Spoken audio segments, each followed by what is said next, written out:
Para continuar, presentarme, soy la psicóloga Delia Facho, jefa de la Unidad de Asesoría y Orientación al Estudiante de la Facultad de Química e Ingeniería Química y miembro de la red de salud mental de esta distinguida casa de estudios. Tengo el honor de presentar a los integrantes que participarán en el conversatorio Experiencias de Salud Mental en las Universidades,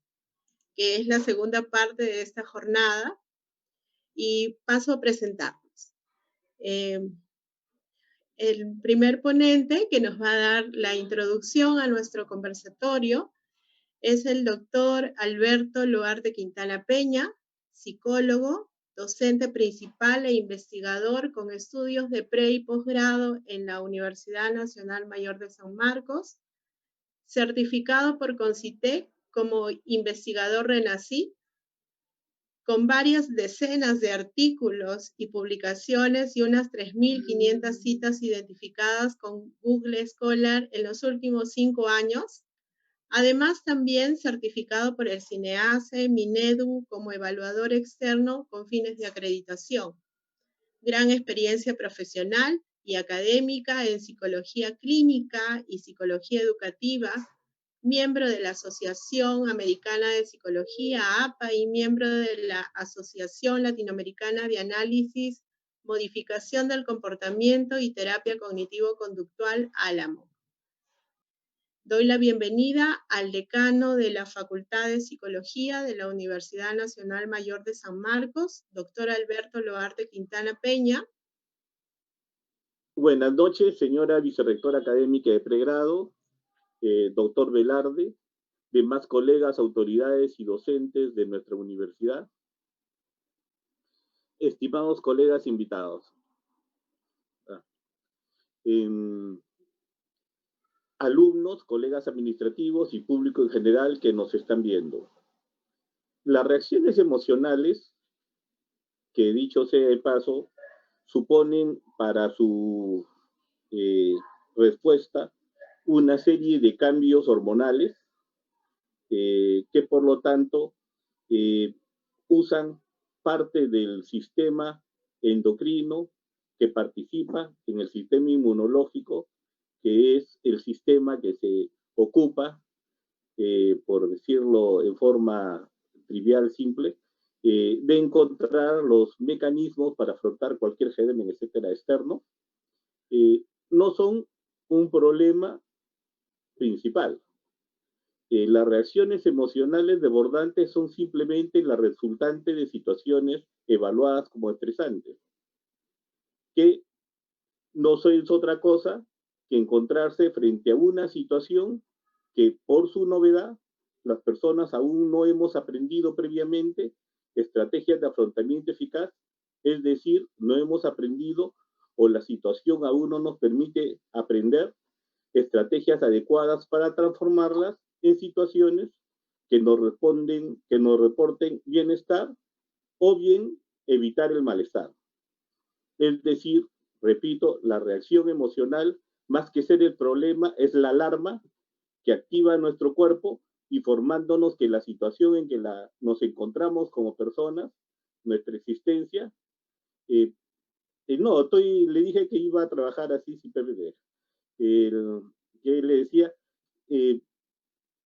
esos momentos y circunstancias no le es saludable. O sea, cuando una persona se encuentra frente a una situación que no es saludable, responde con una reacción emocional. Las situaciones, entre otras, que evaluamos como no saludables son las situaciones estresantes, es decir, situaciones para las cuales no contamos en nuestro repertorio, en nuestros hábitos, costumbres, con estrategias adecuadas para transformarlas en situaciones que nos responden bienestar o bien que nos permitan evitar el malestar. Los organismos responsables de la salud a nivel internacional mencionan que la salud no es solo la ausencia de enfermedad, sino la búsqueda del bienestar de la población.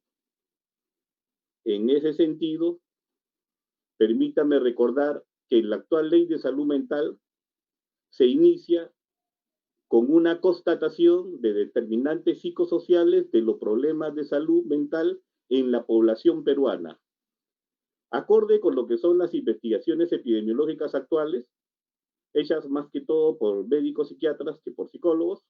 a saber, la corrupción, los problemas de violencia, la sedición endoquímica, la discriminación, etcétera. Son esos los problemas a nivel psicosocial que afectan a la gran mayoría de la población y atentan contra su bienestar, es decir, atentan contra su salud mental.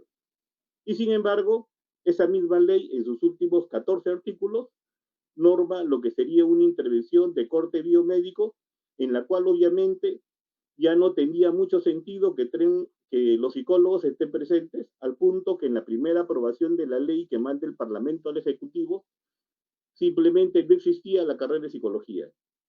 Luego en el Ejecutivo se ha agregado la participación del psicólogo, pero esta se agrega en un componente un tanto periférico, dentro del amplio comité que aporta al diagnóstico y que puede participar en las decisiones de qué medidas tomar.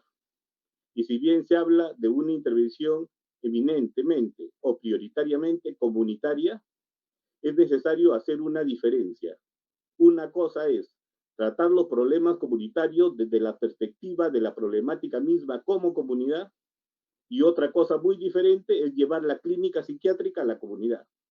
Con lo cual, lo que se está terminando a hacer es psicopatologizar lo que son problemas de origen y mantenimiento eminentemente psicosociales. Porque difícilmente con psicofármacos se van a tratar los problemas de violencia familiar, de violencia en el maltrato infantil, de problemas de adicción endoquímica, de discriminación, de ludopatía, de adicción a redes sociales, a los videojuegos, etcétera. Estrategia biomédica que, por lo contrario, lo que podría crear es una adicción a las drogas químicas, en tanto no es extraño, de acuerdo a la literatura científica, que algunas personas inicien su adicción a las drogas químicas no solo por el consumo de drogas con fines hedonísticos, sino también por el consumo de psicofármacos legales en exceso. Y ese tipo de intervención, ese enfoque, es el que se está propiciando en el actual articulado de la Ley de Salud Mental. En conclusión, en la ley se está partiendo de una evaluación de causales o determinantes psicosociales de los problemas de salud mental prioritarios en nuestra población,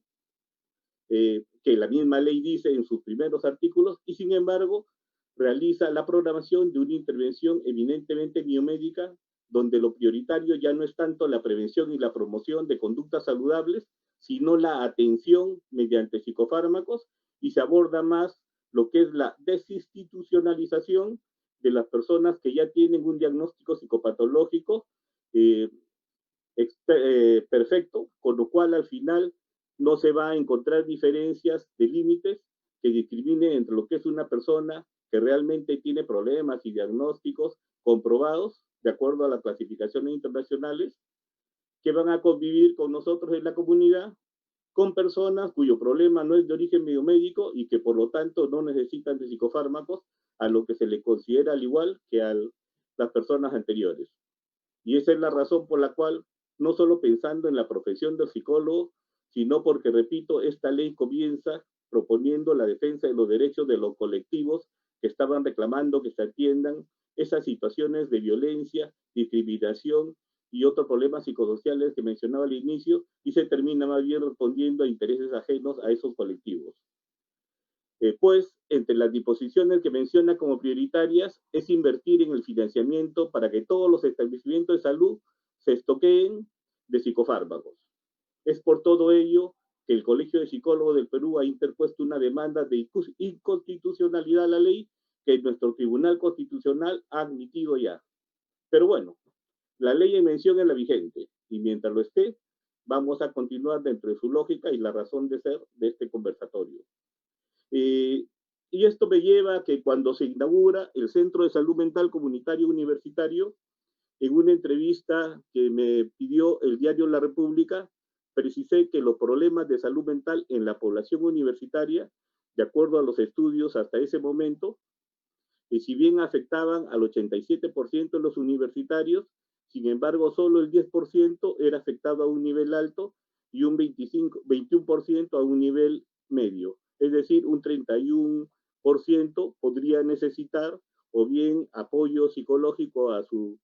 problemas emocionales desbordantes o bien ya un apoyo de tipo psiquiátrico. Esto debido, más que nada, de acuerdo a esos estudios, al estrés académico y a la adaptación a la vida universitaria de los estudiantes. Las causas de ese estrés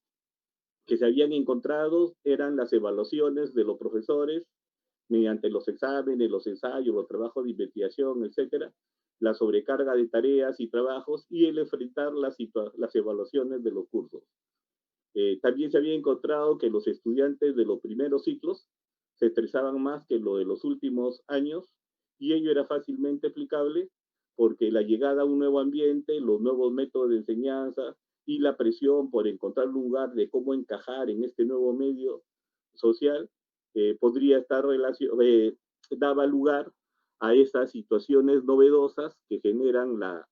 configuración de estrés eh, en general. Eh, y bueno, se decía en esos estudios que esto podría estar relacionado a un estudio que por otro lado había hecho el Banco Mundial en el Perú por el 2015, que había encontrado que cerca del 30% de los estudiantes universitarios terminaban abandonando su carrera por N motivos. A ello en la actualidad se agrega desde marzo el impacto del COVID-19, que al trastocar nuestros hábitos culturales de higiene e interacción social, cambios de los hábitos culturales que teníamos de inicio y mantenimiento del intercambio de comunicación mediante saludos, estrechando las manos, besos en las mejillas, abrazos, la amenaza a los estilos de interacción con la familia que ha mencionado la brillante joven del Centro de Salud Mental Comunitario había encontrado en sus usuarios, en las pautas, la variación de las pautas de interacción con los amigos, etcétera. El uso al ocio, recuerdan que en nuestra población acostumbrada a viajar, los que vivían en los conos, 2 horas y media de llegada, 2 horas y media de regreso a su casa, 5 horas, se la pasaban en ocio, en movilidad, y ahora eso era tiempo de ocio en sus casas. O sea, no era tanto que habían incrementado su tiempo de disponibilidad, sino con el mismo tiempo tenían más ocio, porque se está evitando el desplazamiento a lo largo del problema de movilidad que hay en Lima. La amenaza de contagio generada de por sí por este factor de amenaza que suponía a su bioseguridad el virus COVID-19, son factores desencadenantes de reacciones de estrés que podrían llegar a ser desbordantes y que, como por decirlo en una forma coloquial, distraerían a nuestro sistema inmunológico debido a la manera en que funciona las respuestas emocionales, podría producir una suerte de interferencia en su función automática de descubrir las vulnerabilidades del agente biológico amenazante que le permite al sistema inmunológico desarrollar anticuerpos ad hoc para controlar y eliminar los virus, ¿no? Que facilita el que se inmunice uno, ¿no? Como definitivamente el virus produce en aproximadamente un 80% de los infectados, ¿no? Pero si este sistema inmunológico es interferido por nuestras emociones, prácticamente nos dejaría a la mayoría de los otros vulnerables a este contagioso virus. Pero la pandemia, como toda situación problemática, a la vez se constituye un desafío de aventurarnos a escenarios y el manejo de medios y recursos que aún estamos en proceso de conocer. Nos ha permitido ahorrarnos varias décadas de un salto inmediato